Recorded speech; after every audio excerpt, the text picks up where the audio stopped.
Assalamualaikum warahmatullahi wabarakatuh. Introduce myself. My name is Arif Budiman, who I am studying in Bengkalis Polytechnic Negeri Bengkalis. Electrical Engineering Major, studi program Electronic Engineering.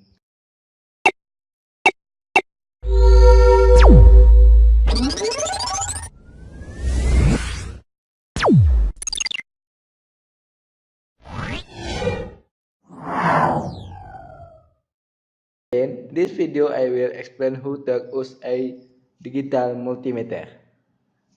This brand of digital multimeter is Sanwa. This is a multimeter display screen.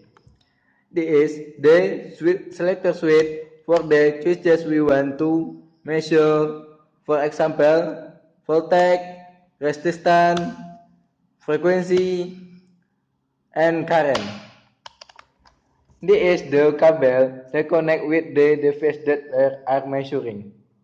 Well, I will give an example of how to measure voltage.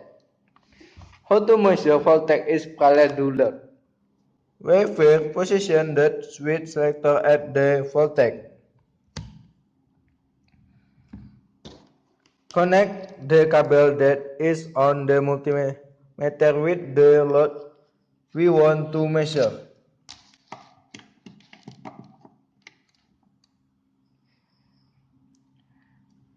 The load at the screen display that is on the multimeter.